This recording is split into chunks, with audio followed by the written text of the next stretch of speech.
आदरणीय महानुभावहरू, भित्र हलमा प्रवेश गरिदिनु हुन म हार्दिक अनुरोध गर्दछु।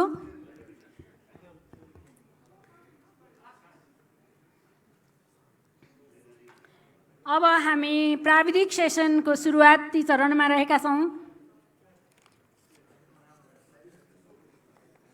कृपया हलभित्र आई बसिदिनु हुन अनुरोध गर्दछु।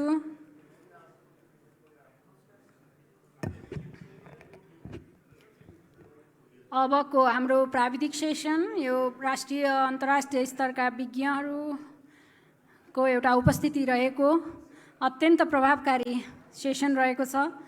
कृपया हलभित्र आई बसिदिनु हुन म हार्दिक अनुरोध गर्दछु। हामी तोकिएको समयभन्दा केही पछाडि परिसकेका छौँ, त्यसैले अब अविलम्ब नगरी कार्यक्रम सुरुवात गर्न चाहन्छौँ।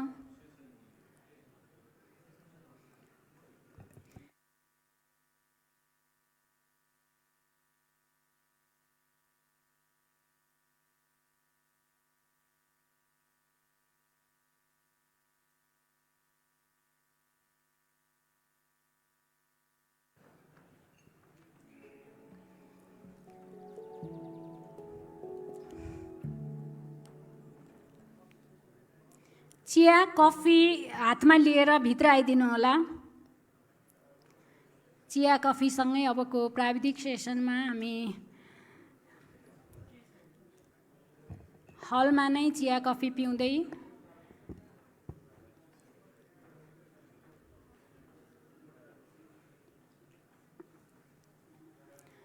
म वैकल्पिक ऊर्जा प्रवर्धन केन्द्रका मेरा आदरणीय साथीहरूलाई, मित्रहरूलाई, यहाँ हाम्रा पाहुनाहरूलाई भित्र ल्याउन सहजीकरण गरिदिनु हुन म हार्दिक अनुरोध गर्दछु।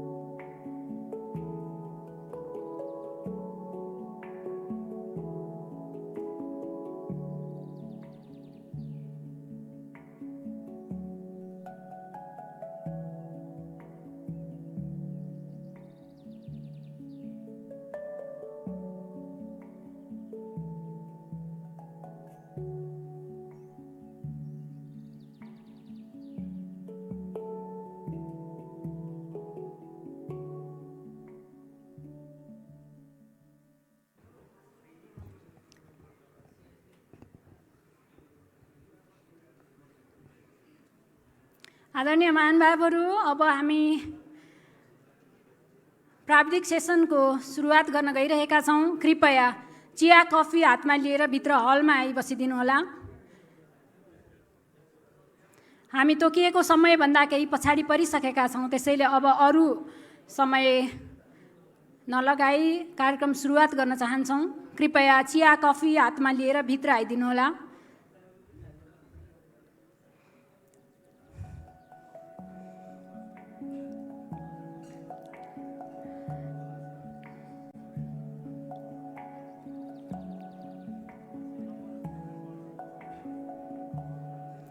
चिया कफी पिउँदै भित्र आइदिनु होला।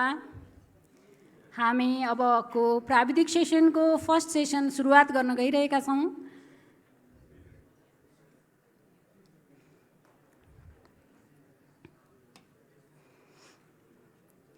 नेपाल सरकारका नीति निर्माता, विभिन्न विकास साझेदार संस्थाका प्रमुख तथा प्रतिनिधिज्यूहरू, राष्ट्रिय अन्तर्राष्ट्रिय स्तरका विज्ञहरू रहेको यो सेसन अत्यन्त महत्त्वपूर्ण रहेको हुँदा हामी अब धेरै समय खर्च नगरी कार्यक्रम सुरुवात गर्न चाहन्छौँ।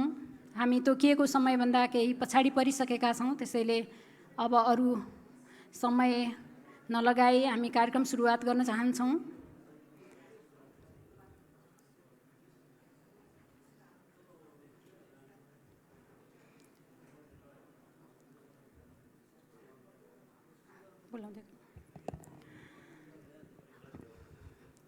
यहाँहरू सम्पूर्णमा पुनः नमस्कार टक्राउँदै अबको हाम्रो प्राविधिक सत्रमा हामी प्रवेश गर्न गइरहेका छौँ। प्राविधिक सत्र अन्तर्गत 3वटा सेसन रहेका छन् र हामी अहिले पहिलो सेसनको सुरुवात गर्न गइरहेका छौँ। पहिलो सेसनमा रहेको छ decarbonisation initiatives through clean energy and carbon markets र यो सेसनमा जम्मा 9 जना विज्ञ सर तथा म्याडमहरू रहनु भएको छ र म उहाँहरू सबैको नाम क्रमशः उच्चारण गर्दै जानेछु र यहाँहरूलाई आफ्नो नाम आउँदा यहाँ मञ्चमा आई आसन ग्रहण गरिदिनु हुन म हार्दिक अनुरोध गर्दछु। सर्वप्रथम यस सेसनलाई चेयर गर्दै हुनुहुन्छ वन तथा वातावरण मन्त्रालय जलवायु परिवर्तन व्यवस्थापन महाशाखा प्रमुख डाक्टर महेश्वर ढकालज्यू। यहाँलाई मञ्चमा आई आफ्नो आसन ग्रहण गरिदिनु हुन म हार्दिक अनुरोध गर्दछु। यसै गरी यस सेसनलाई मोडरेसन गर्दै हुनुहुन्छ मिस पूजा शर्मा, प्र्याक्टिकल एक्सन नेपालका कन्ट्री डिरेक्टर मिस पूजा शर्माज्यू। यसै गरी यस सेसनमा प्रेजेन्टरको रूपमा रहनुभएको छ मिस्टर अभिषेक यादव, क्लाइमेट एनालिटिक्सबाट। यहाँलाई पनि म मञ्चमा आई आसन ग्रहण गरिदिनु हुन हार्दिक अनुरोध गर्दछु। अब प्यानलिस्टहरूको नाम म वाचन गर्दै जानेछु। First of all I would like to kindly request Dr. Nejevic, Education Section Chief from UNICEF Nepal. Please kindly take a seat on the dais.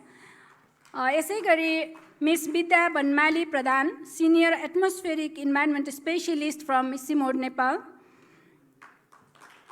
कृपया मञ्चमा आई आसन ग्रहण गरिदिनु होला।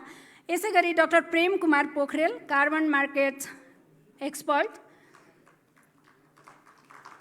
Miss Grishma Shah, Senior Project Officer, Energy from ATV. Miss Aarti Khadgi, Head Climate and Energy, WWF Nepal. र वैकल्पिक ऊर्जा प्रवर्धन केन्द्रका निर्देशक डाक्टर मुकेश घिमिरे। यहाँहरू सम्पूर्णलाई यो सेसनको अत्यन्त प्रभावकारिता र सफलताको हार्दिक शुभकामना व्यक्त गर्दै म अब भने हाम्रो मोडरेटरज्यू मिस पूजा शर्माज्यूलाई यो माइक्रोफोन हस्तान्तरण गर्दै म भने बिदा हुन्छु। हस्त धन्यवाद।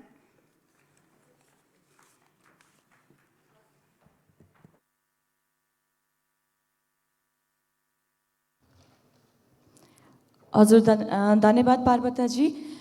नमस्ते सम्पूर्णमा। हिजो इन्टरनेसनल क्लिन एनर्जी डे, त्यसको उपलक्ष्यमा यहाँहरू सम्पूर्णलाई हिजै भए पनि आज पनि शुभकामना दिन चाहे। Happy international clean energy day to you all.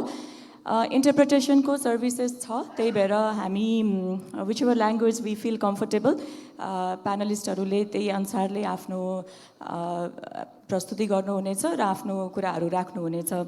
हामीले बिहानदेखि, त्योभन्दा पहिला म टाइमको कुरा गर्छु। वी आर अलरेडी लेट, 11:52 भइसकेको छ and we have to wrap up this session anyhow by 1:10। So यहाँहरू सम्पूर्णमा म रिक्वेस्ट गर्न चाहन्छु कि हाम्रो रेस्पोन्सहरू एकदमै स्पेसिफिक होस्। As a moderator I do have a difficult task to interrupt you when you exceed your time limit. बिहानदेखि हामीले एनडिसीको कुराहरू गऱ्यौँ। एनडिसीको कुरा गर्दाखेरि डेफिनेटली एम्बिसियस छ भन्ने कुराहरू पनि गऱ्यौँ। अनि हामीले यो डेलिभर गर्नको लागि चाहिँ होइन इन्टरनेसनल फाइनेन्स चाहिन्छ, टेक्नोलोजी सपोर्ट चाहिन्छ, and then coordination between various actors, government, private sector and communities भन्ने कुराहरू पनि गऱ्यौँ। एट द सेम टाइम एनडिसीले के भनेको छ भन्दाखेरि NDC will benefit towards many co benefits, such as energy security, reduced air pollution, healthy people, increase in quality of life and income, social equity, biodiversity conservation, and climate resilience भन्ने कुराहरू गरेको छ। And I am very happy कि आज हामीसँग यहाँनिर जुन प्यानलिस्टहरू हुनुहुन्छ उहाँहरू यो सबै डाइभर्स एक्सपर्टिज लिएर आउनु भएको छ एन्ड देन उहाँहरू ती संस्थाहरूलाई रिप्रेजेन्ट गरिराख्नु भएको छ। सो आजको यो फोरममा चाहिँ हामी धेरै डायलग डिस्कसन्स भन्दा पनि discussions definitely but action oriented डिस्कसनमा हामी फोकस हुनेछौँ। र सबैभन्दा पहिला यो टेक्निकल सेसनमा अभिषेक यादवज्यूले आफ्नो प्रेजेन्टेसन डेलिभर गर्नुहुनेछ र त्यसपछि हामी प्यानल डिस्कसनहरू अगाडि बढाउँछौँ। मैले अगाडि अलिकति छुट्याएँ, सेसन चेयरको अनुमतिले नै म यो गरिरहेको छु। So I request Abhishek ji to deliver your presentation and stick your time on with 12 minutes. The presentation title is National Energy Agenda and Decarbonizing Initiatives in NDC 3 for Achieving Net Zero Targets.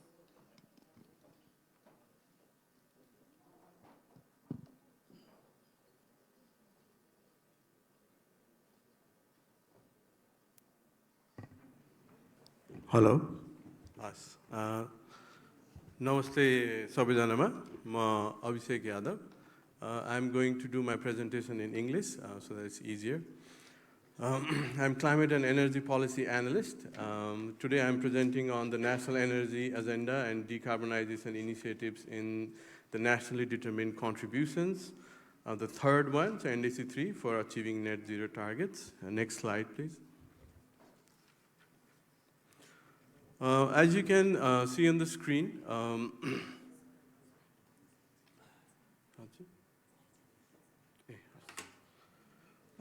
as you can see on the screen, 2015 was the year of the historic Paris Agreement. How was it different from previous climate agreements? In the Paris Agreement, we learned from previous agreements like the Kyoto Protocol, and we realized that the globe as a whole needs to move towards low emissions, not just some high emission countries. It needs to be a collective effort to avoid tragedy of commons, where one country reduces or one region reduces, and then other region which was previously low emitter then becomes a high emitter. Under the Paris Agreement, there are few major goals of the Paris Agreement. First, the major goal is to hold the temperature below 1.5 degrees Celsius and pursue efforts to limit it well below 2 degrees in case there is an overshoot. It looks like there will be an overshoot, so it will cross most likely 1.5. But we have to come down again to that goal. Next is, important thing is that the developed countries will support developing countries like Nepal to pursue these climate actions. Similarly, the support will not just be finance, but also capacity building and technology transfer. And there are various mechanisms under the Paris Agreement. One of them is the NDC, Nationally Determined Contribution. And there are others also, which I'll talk later. As you can see in the screen, this is the NDC cycle. The first NDC, the NDC works in cycles of 5 years, where we learn from the previous cycles and we improve. And we keep on improving the ambition until we reach 1.5, right?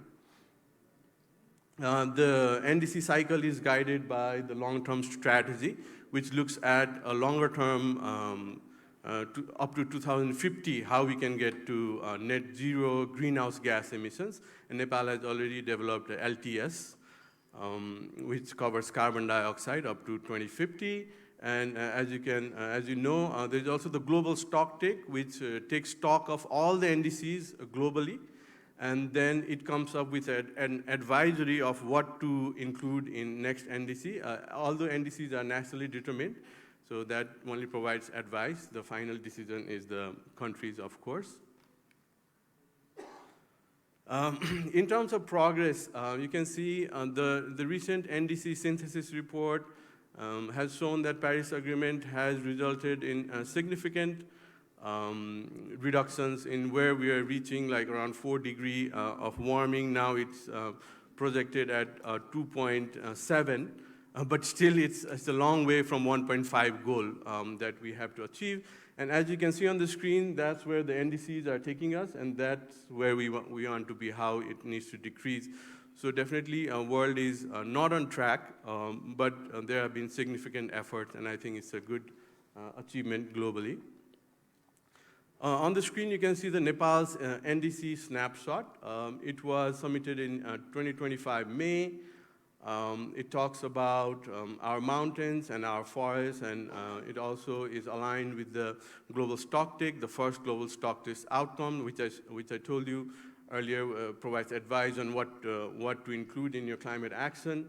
And it also includes conditional and unconditional targets. So unconditional targets are something we pursue from our own domestic efforts, ongoing domestic efforts, and conditional targets are something that is conditional upon international support. So we give a target, and we hope that different sectors, including the development partners, private sector, and others will come and help to implement those targets.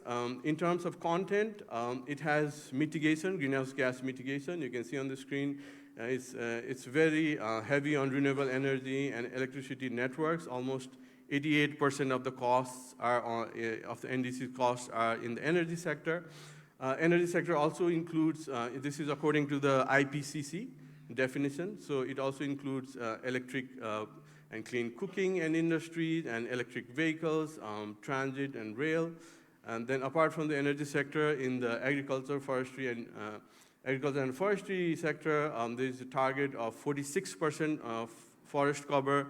We have to maintain that forest cover and improve cattle sheds for cattle management in the agriculture sector. Similarly, we have waste treatment and management.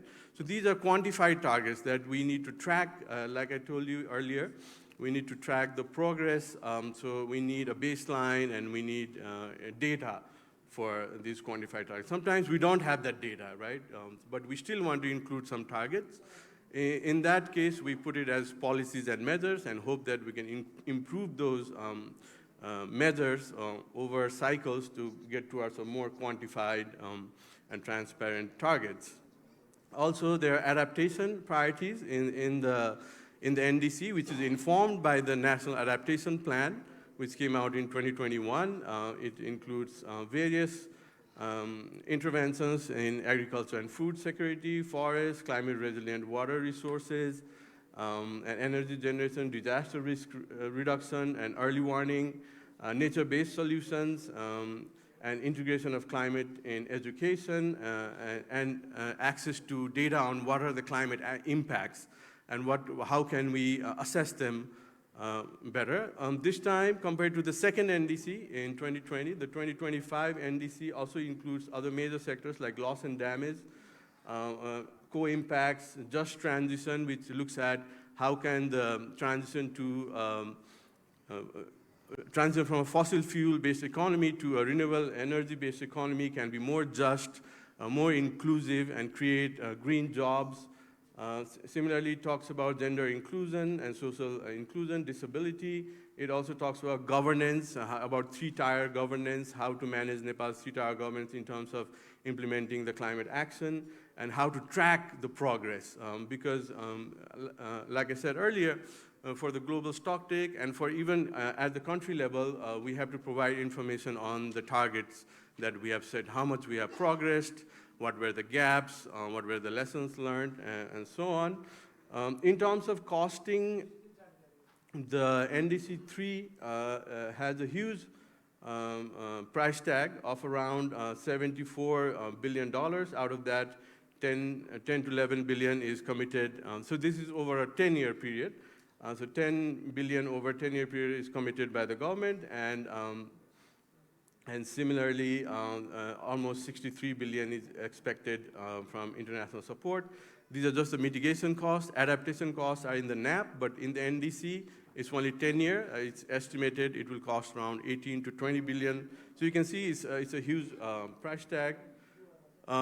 Now I'll go a little bit more into the energy sector. That was the overall, because this is an energy-focused program. As you can see, in the energy sector, the process was to work together with the line ministries and look at their policies they already have or they are drafting, and then come up with targets that are well aligned with the line ministry's policies. So you can see the first one is pretty much same target as the energy development roadmap of Ministry of Energy, which is expand renewable to 14,000 megawatts by 2030 and 28,500 by 2035, and also 10 and 15% from various mini micro hydropower, solar, wind power, and bioenergy. Similarly, there is a target on decreasing total system losses to 11.5 and 10.5 from around 12%. In the NDC itself, there's also the baseline, but I haven't put it here, but it also says where we are exactly in 2024. Similarly, there's a target to expand electric cook stoves, improved cook stoves, metallic improved cook stoves, which will also do a little bit of heating, and then household level biogas and large-scale biogas. There is also, under the energy sector, the transport sector, also the sales of electric vehicles. So these are just sales. They're huge numbers, 95%, 70%, but we have to differentiate between the stock, which is the cars on the road, and sales are just that yearly sales. So even with high sales, it takes time to replace the stock. And then we also have a target of integrated electric bus, trolley, and light rail transit, and then also electric rail network. There's also quantified targets in the industry sector for electricity-based furnaces, in all iron and steel industries, use of bioenergy in cement industries, instead of coal, convert 30% of boilers to electricity-based, and phase out inefficient brick production factories and go for more efficient ones, and similarly, electric kiln-based brick production. Abhishek ji, you have 2 minutes now. Oh, okay. So I'll skip some of the major things. I'll just go to, so the carbon trading regulation is here. As you can see, it provides a good framework for conducting carbon trade. You can see the details on the screen. I think it's a good start. And then I come to my last slide, which basically talks about what are the lessons learned, right? So one of the major lessons learned is that although we say our NDC is very ambitious, we find that compared to that 1.5 degree goal, it's not actually that ambitious, right? Because we're not hitting that. Every country needs to hit the 1.5 degree goal in their NDC from their baseline emissions. So it is still, we are very far away from, so we need to increase ambition actually. And that ambition, liability, doesn't need to be with us. We can include them as conditional targets dependent on international support. We still need to build data systems and tracking, improve that, because we need data to move, like I said, from measures to more quantified targets. Article 6 in Nepal and worldwide under Paris Agreement is a good start. We have to ensure no double counting, environmental integrity, and also high carbon price, because the social price of carbon is very high. So we have to ensure it sort of matches that social cost of carbon. Similarly, NDC itself is a good start, but we also need to mainstream those targets into our national planning and budgeting process. We have to include private sector. We have to engage all the funders from different sectors, and also develop pipelines that can be implemented in collaboration with these actors. And in terms of energy sector, we have some specific lessons. One is climate resilience. Climate impacts are increasing. Like I said, we are looking at 2.7. Under those scenarios, climate impacts will be huge. We are very hydropower dependent, right? So the waterways are vulnerable to floods, landslides, gulfs. So we have to look at climate risk in detail. We also have to diversify from hydropower, although we are very blessed to have hydropower. But still we need to go into other sectors like solar and look at food security, because solar has a big footprint. So how to combine agriculture, solar, and how to these storage technologies. Also, another part is one of from the big energy targets, a lot of it is also for export, right? So we have to look at, because of the geopolitical tensions, we have to also look at how to increase our domestic demand for electricity, right? And it also ties back into that ambition. I was saying that 1.5-degree aligned ambition, conditional upon international support, how to connect that with increase in demand of electricity in various other sectors. We have done some work in NDC, up to NDC 3, but we still have more work to do.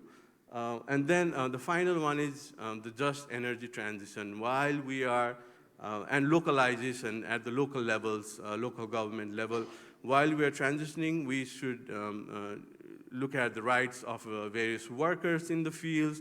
We have to ensure there's green skilling, green jobs. We have to ensure there's inclusion of gender, social inclusion, and also we have to ensure that the local governments can also access climate finance. So I think I'll stop there. Thank you.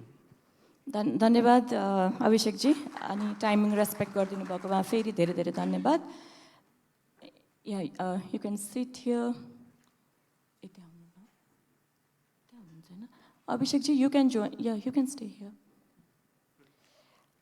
Contact set गरिदिनु भएको छ त्यस्तै गरी अब clear snapshot एनडिसीको दिनुभएको छ lessons लर्नहरू पनि उहाँले राख्नु भएको छ त्यसमा चाहिँ हामी एक्सनको हिसाबले डिस्कसनको बेलामा त्यो कुरालाई लिङ्क गरेर केही वे फरवर्ड निकाल्न सक्यो भने चाहिँ आई थिङ्क आजको डिस्कसन चाहिँ प्रोडक्टिभ नै हुन्छ होला अगेन मैले यो फिगर फेरि घरिघरि भनिरहेको छु अभिषेकजीले पनि भन्नुभयो 62 बिलियनको कुरा गर्नुभयो युएसडी होइन सो द्याट वी निड भनेर भनिराखेको छौँ टु अचिभ आवर यो कन्डिसनल टार्गेट होइन एम्बिसियस भन्नुभयो बट नट एम्बिसियस पनि भन्नुभयो अभिषेकजीले सो त्यो हेर्दाखेरि 62 बिलियनको कुरा गर्दाखेरि चाहिँ again definitely with assistance from different climate financing support and development पार्टनर्सको चाहिँ धेरै रोल हुन्छ यहाँनिर सो मेरो पहिलो प्रश्न चाहिँ ग्रीष्माजीलाई from ADB since you are representing development partners here in this forum, यो conditional target को कुरा गर्दाखेरि त्यसैलाई फोकस गरेर हेर्दाखेरि एडिबीले चाहिँ आफ्नो फाइनेन्शियल इन्स्ट्रुमेन्ट्सहरू कसरी लेभरेज गर्ने प्लान गरेको छ यो वर्षको लागि या भनौँ न 1 to 3 इयर्सको टार्गेट हेर्दाखेरि चाहिँ अनि त्यसपछि पार्टनरसिपको कुराहरू गर्दाखेरि पनि वाट्स यो plan and strategy moving forward मैले अडियन्सहरूलाई त्यहाँ क्युआर पनि भएको जानकारी पनि गराउन चाहेँ र यहाँहरूको क्वेसन्सहरू चाहिँ त्यो क्युआरमा स्क्यान गरेर पठाइदिनु होला त्यो क्वेसनहरू चाहिँ म कहाँ यहाँनिर फेरि आउनेछ so over to you Krishnaji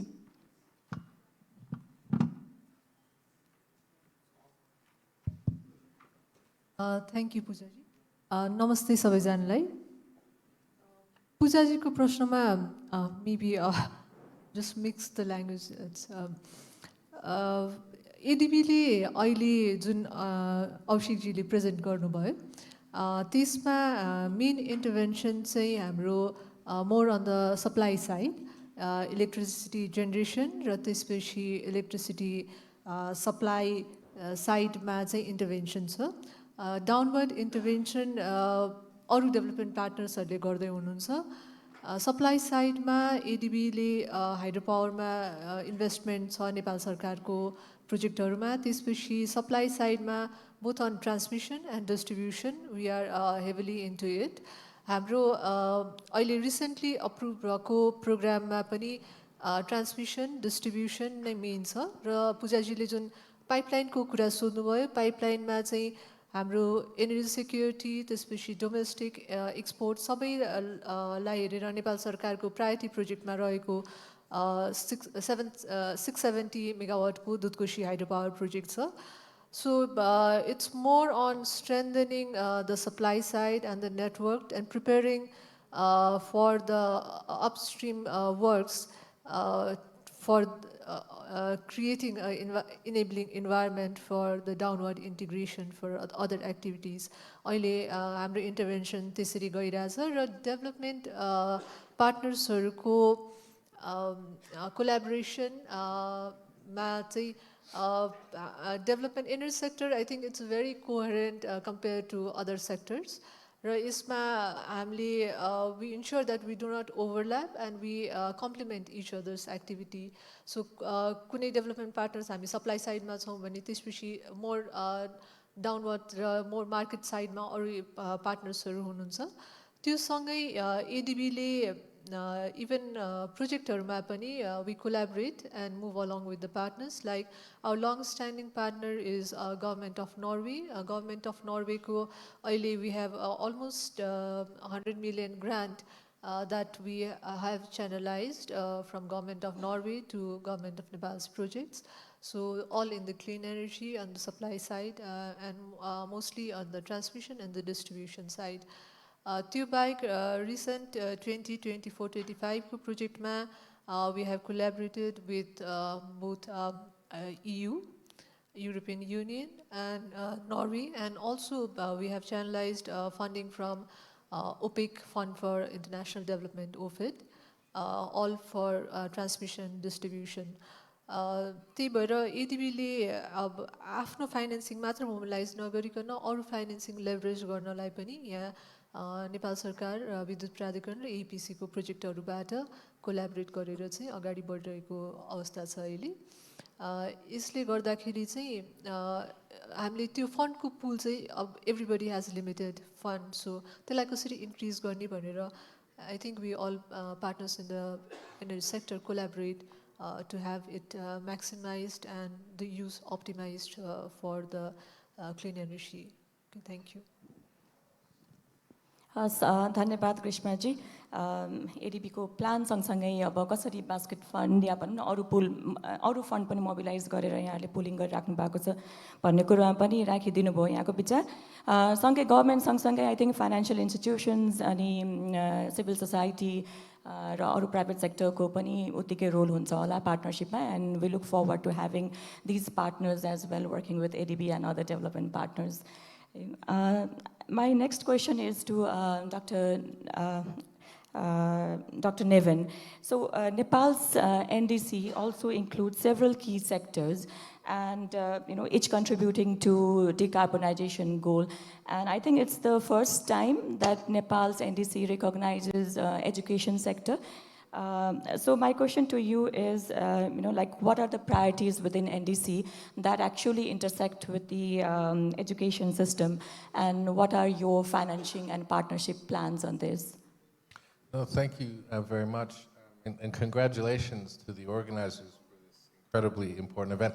I'll speak in English, if that's okay, and I understand you've been tasked to manage time well, because Nepalese apparently have difficulty managing time. I've been here a while, so I'm feeling very Nepali these days, but I'll do my best. So I mean, I think the first one with the NDCs, within the education sector, we're incredibly excited. You're right, it is the first time education and social services more broadly are reflected in the NDC3 really strongly, and I think that's a recognition that children suffer quite a lot, and if we want to have sustainable development, we need to make sure that those children are able to access services continuously, whether they're health services or education services or protection or other kind of social mechanisms. I mean, I think the other one also is that inclusion of social services like education in the NDC3 framework really now helps open up doors for Nepal to access significant amounts of global financing in sectors that Nepal has neglected to some extent over the years. Considering the really important focus on energy and reaching those global targets of 1.5%, social services now need to kind of catch up because of the impact. So for example, Tajikistan, a former Soviet republic, now independent country, its land size is about the same as Nepal. Population of only 10.7 million people, so much smaller economy, ranks lower in terms of climate vulnerability globally, but is just now getting a $50 million grant from the Green Climate Fund to strengthen mitigation and adaptation measures in the education sector specifically, one sector. So I think that kind of example really does speak to what's possible in Nepal. The NDC, I think, 3 also marks a strategic shift that we're also very happy about, that it's not just climate change education that's important within the education sector because of the broader impacts, but it's also about building resilient, climate-smart facilities. You know, how can you educate a child about climate change and its impacts if the school is washed away? How can you educate a child if all of their materials have been destroyed? And then what does that say about the loss of investment that the government has made in those education facilities and teachers? So I think that's really a great shift also. But in terms of the energy discussion, you know, NDC also outlined some direct links that strengthen both mitigation and adaptation measures around energy. So, for example, green schools, promoting use of clean, renewable energies, e-cooking, for example, better waste management. I mean, the number of schools I've been in that have transformed now how they're managing plastic waste, for example, that previously they might have burned or not recycled and so on. So tremendous benefits that feed into this whole carbon credit scheme down the road potentially. So really exciting opportunities. The other big one, of course, that is exciting before I shift to the priorities moving forward and maybe just touch briefly on an exciting issue about green economy opportunities for young people. From our side, the NDC 3 also focuses on supporting the government to scale up comprehensive school safety measures that integrate both climate mitigation and adaptation. And Nepal has made tremendous progress on this already, especially after the earthquake in 2015. Now it's about 26% of countries that schools that apply safety measures across the country. We're hoping that with the NDC3 we can help the government access additional financing, so that's covering all of the countries, and all of these wonderful transformations can happen nationwide. Just quickly on our priorities moving forward, you know, really it's 3 areas. One is to support MOFI, the Ministry of Education, and AEPC, put in pipeline proposals to access $50 million for Nepal, for example, so we can move on a lot of the actions in the NDC3 framework. From our side as well, focusing on supporting the government scale up the comprehensive school safety measures, because that is a government mechanism that local governments are already financing. But the other one, and it was touched on earlier, it's to strengthen local governments as part of decentralization and federalism so that they're able to implement their climate smart education plans that they've been developing as part of the national federalism campaign. I mean, last year we've been supporting the federal government reach, I think it was 353 local governments complete costed GESI climate smart responsive education plans. And there is domestic financing available there that hopefully we can use to unlock GP funds. Maybe very last point, because I know I'm getting into my Nepalese space, but very last one, but it is something that I think is exciting. So I'll be very brief about it, but it came out in a discussion with a youth advocate in the room who spoke to me over coffee break. And I asked her, what are the most critical issues for youth in relation to climate these days, from the discussion she has with her network of people? And she focused on a couple things, but the number one thing was jobs, opportunities, employment moving forward. And there are tremendous opportunities in emerging market opportunities like the green economy, you know, maintenance of a lot of these renewable energy sources locally, new business ventures that we still don't know about that are still kind of taking shape.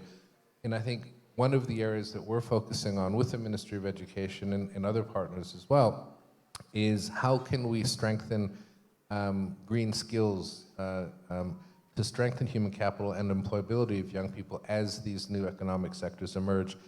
And I think given the protests last year and some of the concerns young people raise about livelihoods, opportunities, employment moving forward in their future, this is a tremendous growth area in the country that will have huge benefits down the road. So I'll stop there. Thank you. Thank you very much, Dr. Nevin. So exciting to hear about the financing and the, you know, like how you are channeling this for resilient school systems.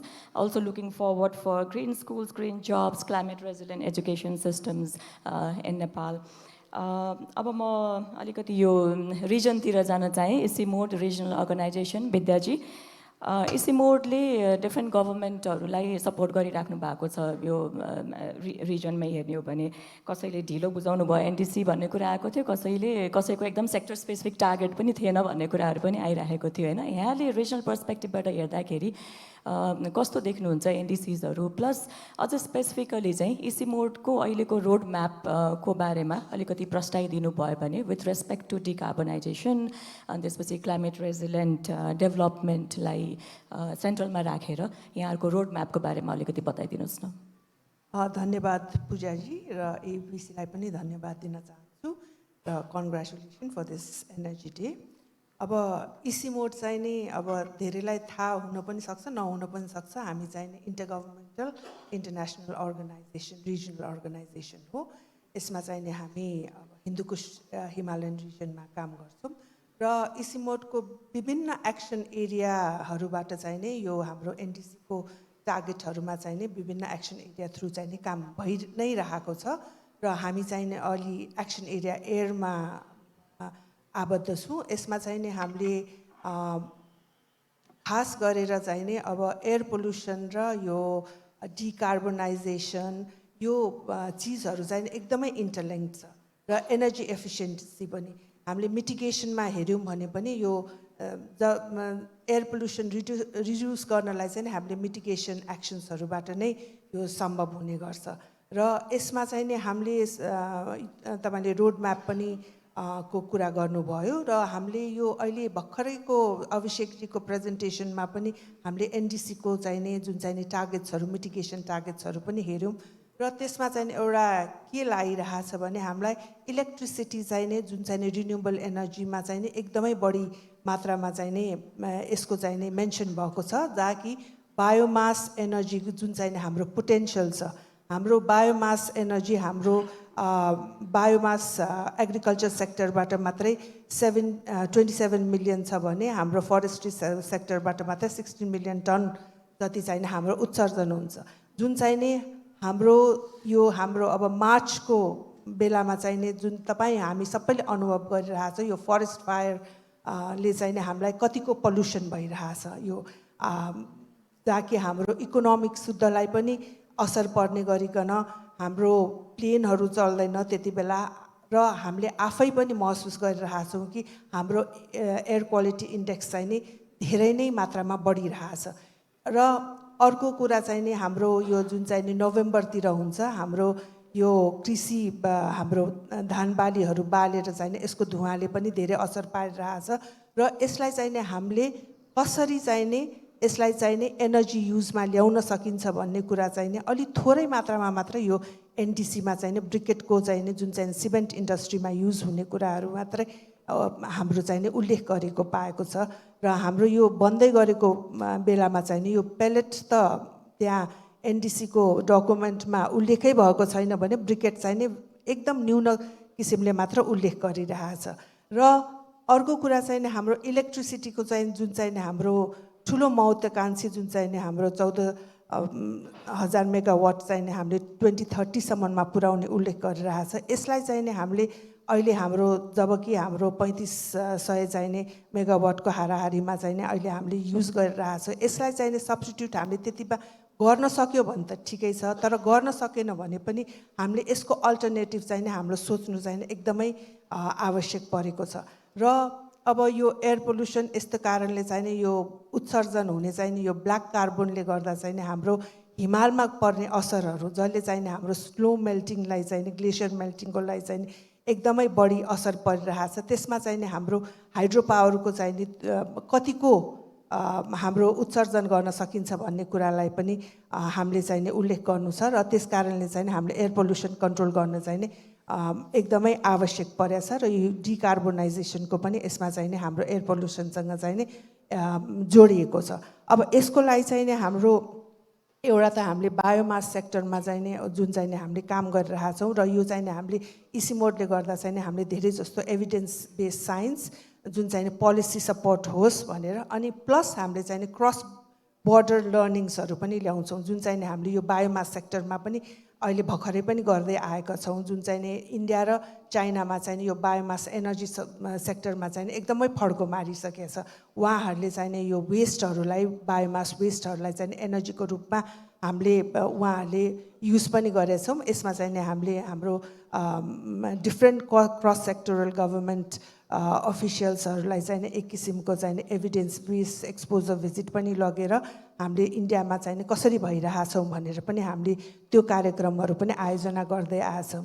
र त्यसको एउटा चाहिँ नि positive पक्ष चाहिँ नि हामीले यो रोड म्याप बनाउनेमा चाहिँ नि स्टेयरिङ कमिटी हाम्रो चाहिँ नि ministry of energy, water resources and इरिगेसनलेबाट चाहिँ नि हाम्रो रोड म्याप पनि बन्नेमा चाहिँ नि हाम्रो रोड म्याप बन्नलाई चाहिँ स्टेयरिङ कमिटिज पनि गठन भइरहेछ।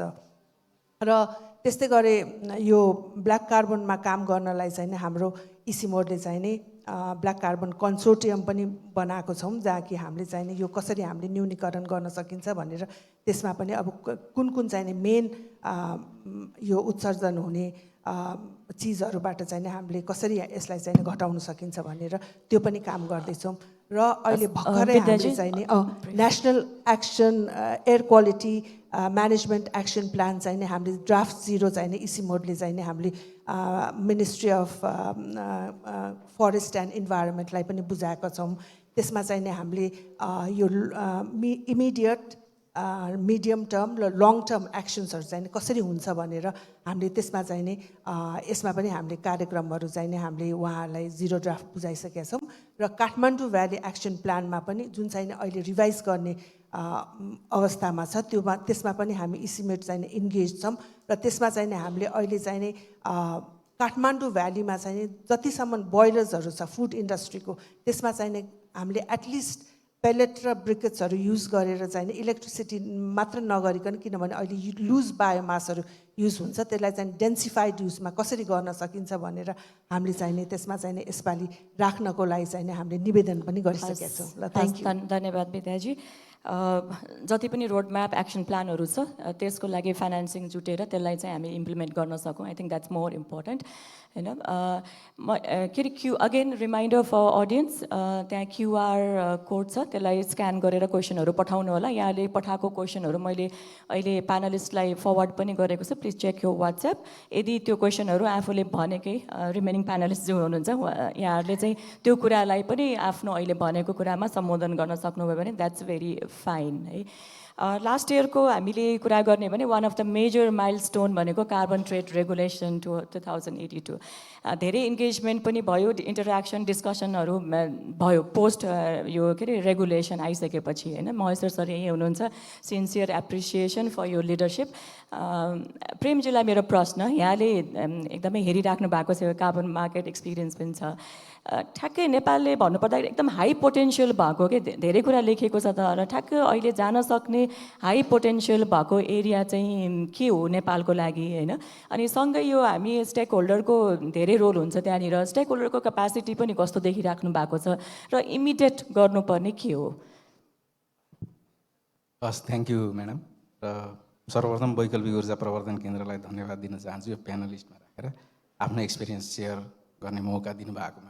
र विशेष गरी अब नेपालमा कार्बन प्रोजेक्ट हामीले सुरु गर्दाखेरि 2005 देखि सुरु गऱ्यौँ। अलमोस्ट 20 इयर्सको एउटा 20 इयर्सको स्पान हेर्ने र मेरो पनि अलिकति एक नेसनल एक्सपिरियन्स साथसाथै इन्टरनेसनल पनि एक्सपिरियन्स भएको आधारमा हेर्ने हो भने त्यसलाई विशेष गरेर म अलिकति सेयर गर्ने प्रयास गर्छु टु दि पोइन्ट। र विशेष गरी यो कार्बन मार्केट भनेर यसलाई खालि मेरेली सेलिङ अफ क्रेडिटलाई मात्रै नहेरेर यो चाहिँ एउटा यस्तो इन्स्ट्रुमेन्ट हो जसले चाहिँ हाम्रो फाइनेन्स मोबिलाइजेसनमा सपोर्ट गर्छ। जुन हाम्रो कन्ट्रीको टार्गेट हुन्छ, नेसनल टार्गेट, नेसनल इन्ट्रेस्ट, त्यसलाई कन्ट्रिब्युट गर्दै गर्ने भएको हुनाले त्यसलाई त्यो रूपमा हेरियो भने चाहिँ अलिकति होलिस्टिक एप्रोचमा लानुपर्ने हुन्छ।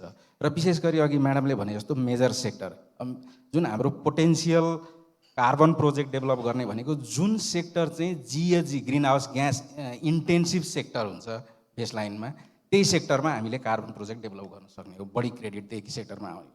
अहिले ओभरअल हेर्ने साँच्चै हेर्ने हो भने त हाम्रो अघिको प्रेजेन्टेसनमा पनि देख्यौँ इनर्जी सेक्टर नै रहेछ, किनभने त्यसमा चाहिँ मोर देन 75%, 80% होला अझै अराउन्ड चाहिँ इनर्जी सेक्टरलाई इन्भेस्टमेन्ट गर्नुपर्ने देखिन्छ। भनेपछि ओभियसली इनर्जी सेक्टर नै अलिकति चाहिँ जिएजी इन्टेन्सिभ सेक्टर हो नेपालको लागि भन्ने पनि छ। तर मार्केटको प्राइसको हिसाबले अलिकति मैले भनिदिन चाहेँ अहिले चाहिँ विशेष गरी नेचर बेस्ड सोल्युसन र अलिकति रिमुभल टाइपको प्रोजेक्ट, एभोइडेन्स होइन कि रिमुभल, साँच्चै त्यसको इम्प्याक्ट चाहिँ 1.5 डिग्रीमा रेस्ट्रिक्ट गर्न सपोर्ट गरोस्, साँच्चै जिएजी चाहिँ रिमुभ गरोस् भन्ने किसिमले त्यसको प्राइस बढी छ, जुन चाहिँ अहिले हाम्रो यो लिप कोअलिसनसँग भएको एग्रिमेन्टमा पनि देख्न सकिन्छ। त्यहाँ प्राइसिङको पनि न्युजहरू आइरहेछ, त्यो हेर्दा पनि हामीलाई थाहा हुन्छ प्राइस अलिकति त्यसमा छ। त्यसकारण अब इनर्जी सेक्टरमै फोकस गर्दाखेरि विशेष गरी अहिले देखिएको कुकिङ सेक्टर हाम्रो एकदम जिएजी इन्टेन्सिभ भनेको कुकिङ सेक्टर। अर्को चाहिँ हामी इलेक्ट्रिसिटी सेक्टर भन्दैछु। इलेक्ट्रिसिटी सेक्टर चाहिँ भन्छौँ, तर इलेक्ट्रिसिटी सेक्टर खालि जेनेरेसनलाई मात्रै मानेर हामीले कार्बन प्रोजेक्टमा लग्यो भने त्यसबाट क्रेडिट हाम्रो आउँदैन। त्यसकारण यसको चाहिँ इन्ड युज, जुन इलेक्ट्रिसिटीको इन्ड युज हुन्छ, विशेष गरी ई मोबिलिटीको कुराहरू हुन्छ, ई कुकिङको कुरा होला, त्यसमा जान सक्यो भने चाहिँ त्यो अलिकति मोर इन्टेन्सिभ, जिएजी इन्टेन्सिभ छ। त्यसमा चाहिँ अलिकति पोटेन्सियल बढी पनि चाहिँ हामीले कार्बन प्रोजेक्ट डेभलप गर्नलाई। किनभने यसमा किन भन्दाखेरि चाहिँ अलिकति हाम्रो यो एडिसनालिटी पनि अलिकति क्लियर छ यसमा, यो यस्तो खालको प्रोजेक्टमा होइन। हाम्रो चाहिँ अर्को स्ट्रङ एलाइनमेन्ट विथ एनडिसी, अघि पनि देख्यौँ, क्लियर टार्गेट छ। इनर्जी सेक्युरिटीको हिसाबले पनि त्यो अलाइन गर्छ कन्ट्रीको रिक्वायरमेन्टसँग। र अर्को चाहिँ यो हामीसँग सिडिएम प्रोजेक्ट गरेको अलिकति फेमिलियरिटी पनि छ भने त्यसको आधारमा यो दुईवटा सेक्टरमा चाहिँ क्विकली हामीले जाने भने अलिकति मोर हामीले क्रेडिट ल्याउन सक्छौँ। एउटा यो पार्ट भयो। अर्को क्यापासिटी अफ स्टेक होल्डर हेर्ने, स्टेक होल्डर हेर्ने भने चाहिँ मोटामोटी 5वटा स्टेक होल्डर जतिमा हामी डिभाइड गर्न सक्छौँ। एउटा भनेको सेन्ट्रल गभर्मेन्ट, अलिकति हाम्रो फेडरल गभर्मेन्टकै कुरा गरौँ। फेडरल गभर्मेन्टको अलिकति स्ट्रेन्थ भनेको चाहिँ पोलिसी इन्स्ट्रुमेन्ट नै हो। जस्तो अहिले स्ट्रेन्थ हेर्ने हो भने क्लियर पोलिसी डिरेक्सन छ, एनडिसी छ, क्लियर टार्गेट छ, हामीसँग कार्बन ट्रेडिङ रेगुलेसन आएको छ। त्यसै गरी एक्सपिरियन्स, सिडिएममा काम गरेको एक्सपिरियन्स छ, रेड प्लसको एक्सपिरियन्स अहिले भइरहेछ होइन। तर अलिकति ग्याप चाहिँ के छ भने जुन आर्टिकल 6 हाम्रो मोबिलाइजेसन प्रोजेक्टहरू मोबिलाइजेसन, त्यसलाई अपरेसनलाइजेसन गर्ने छ, त्यो हामीसँग अलिकति अहिले हाम्रो एक्सपिरियन्स भइसकेको छैन। त्यो अलिकति त्यहाँ चाहिँ ग्याप छ। र अर्को त्यसलाई यो लिङ्क विथ भिसिएम, यो जुन भोलुन्टरी कार्बन मार्केटमा भएको प्रोजेक्ट छन् तिनलाई पनि आर्टिकल 6.2 मा कसरी ल्याउने भन्ने कुरो अलिक क्लारिटी हामीसँग नभएको जस्तो देखिन्छ। त्यो चिज चाहिँ अलिकति ग्याप छ। त्यसकारण त्यो स्ट्रेन्थ हेर्ने हो भने यो सबै एक्सपिरियन्स र यो उसको आधारमा हेर्ने हो भने मेरो रेटिङ चाहिँ वास्तवमा मिडियम टु हाई नै भन्छु म फेडरल गभर्मेन्टलाई। त्यसकारण दोस्रो सेक्टर भनेको प्राइभेट सेक्टर। प्राइभेट सेक्टर तर यो एकदम क्रुसियल सेक्टर पनि हो, क्रिटिकल सेक्टर पनि हो प्राइभेट सेक्टर इन्भेस्टमेन्टको हिसाबले। अब यसको स्ट्रेन्थ हेर्ने हो भने अब हाम्रो इनर्जी सेक्टरमा एकदम एक्टिभ रूपमा लागिरहेको प्राइभेट सेक्टर छ होइन। तर हेर्ने हो भने यो project cycle management, project cycle प्रोसिड्युरमा चाहिँ अलिकति क्यापासिटी लिमिटेड छ, टेक्निकल क्यापासिटी।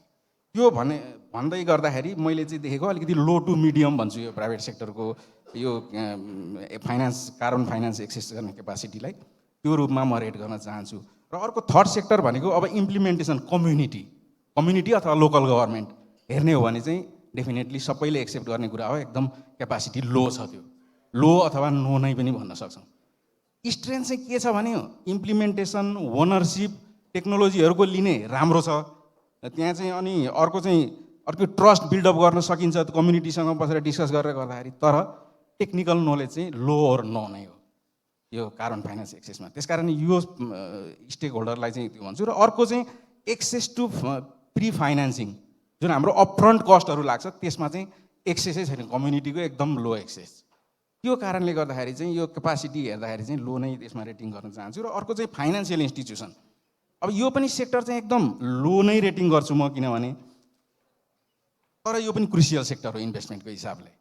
किनभने अहिले कार्बन फाइनेन्सिङ भन्ने चिज चाहिँ कुनै पनि लोन, कुनै पनि डिसिजन यो फाइनेन्सिङ सेक्टरकोमा कहीँ पनि आउँदैन अहिलेसम्म, आएको मैले त्यति देखाएको छैन, त्यसलाई चाहिँ इन्कर्पोरेट गरेको देखाएको छैन। त्यसकारण त्यो बढाउनु चाहिँ एकदम लो छ भन्ने कुरा नै हो। अर्को चाहिँ हुँदाहुँदै टेक्निकल एक्सपर्ट पनि एकदम महत्त्वपूर्ण स्टेक होल्डर, किनभने हामीले टेक्निकल नलेज पनि जान्नु पऱ्यो, हामी डकुमेन्टेसनको कुराहरू पनि आउँछ।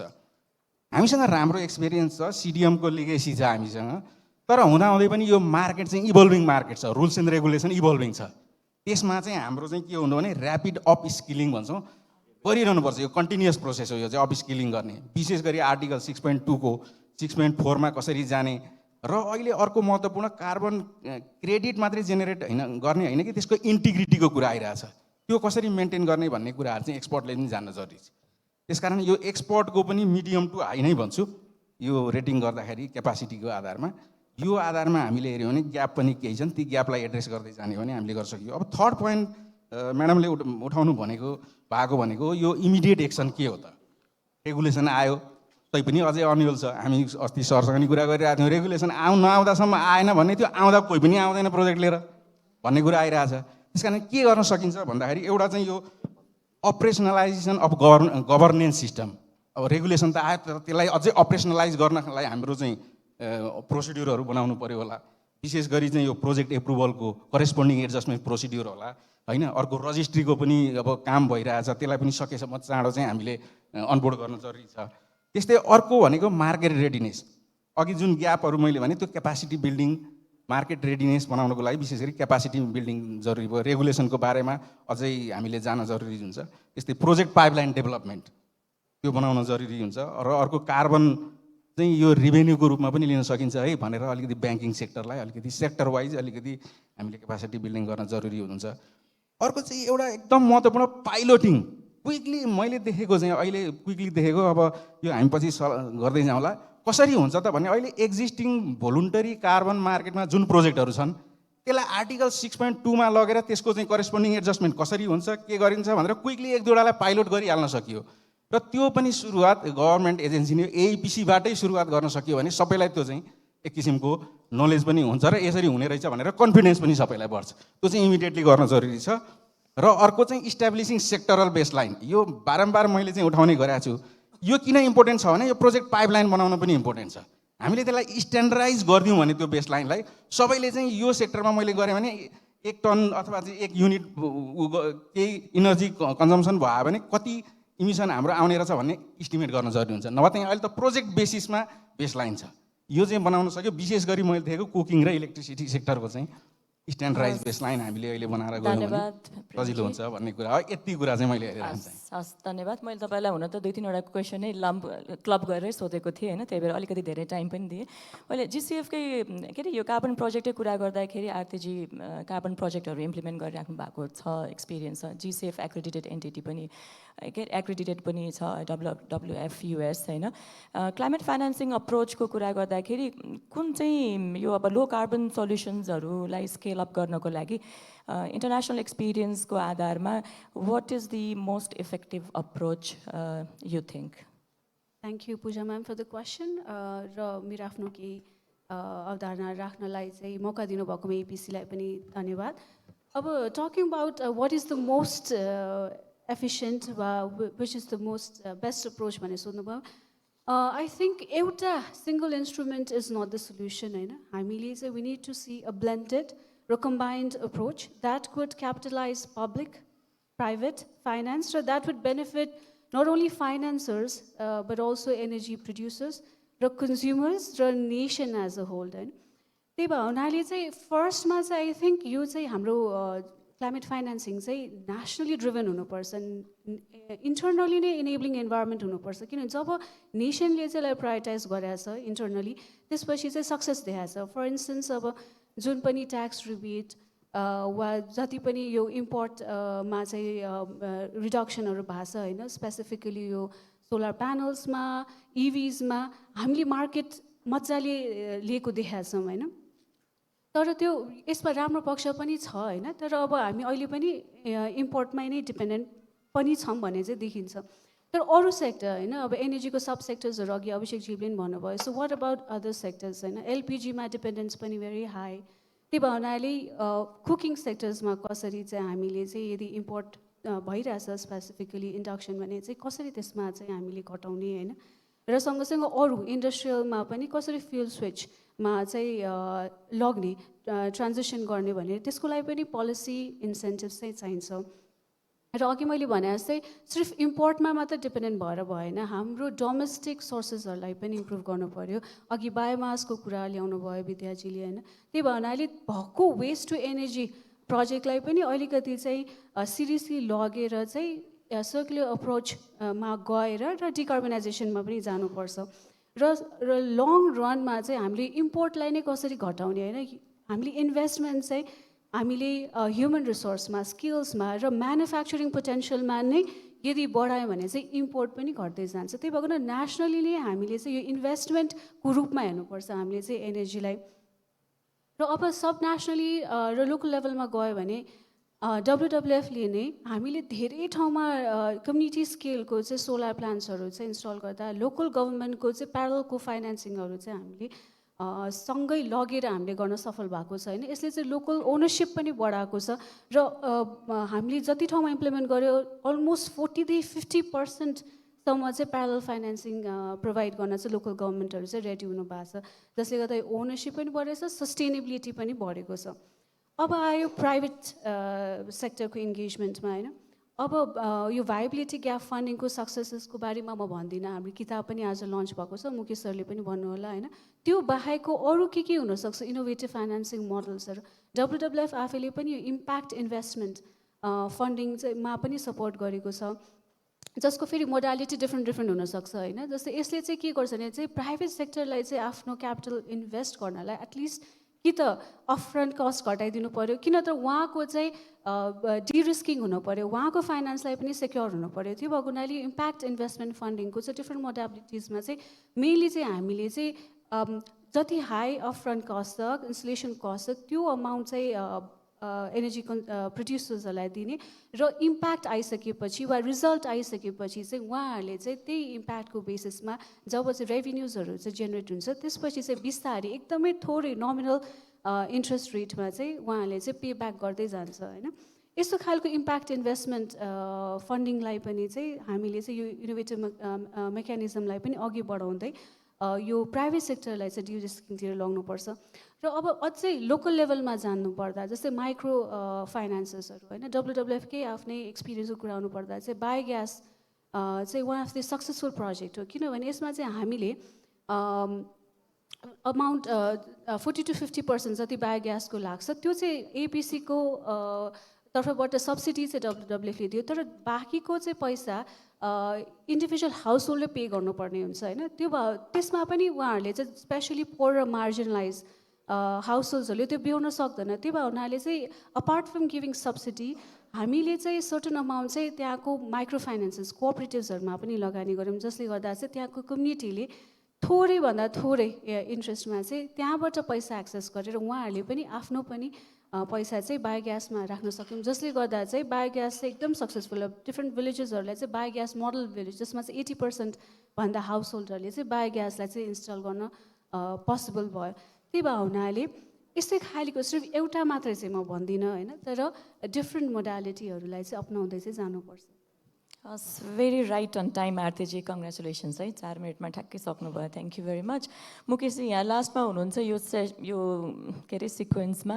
महेश्वर सरलाई हामीले एकछिनमा बिदा पनि गर्नुपर्ने हुन्छ, त्यही भएर टाइमलाई हेरिदिनु होला। तर अगेन फेरि मैले रिमाइन्ड गरेँ अडियन्सलाई, क्युआर त्यहाँ छ र प्यानलिस्टलाई पनि भने मैले वाट्सएपमा चाहिँ फरवर्ड गरेको छु क्वेसन्सहरू।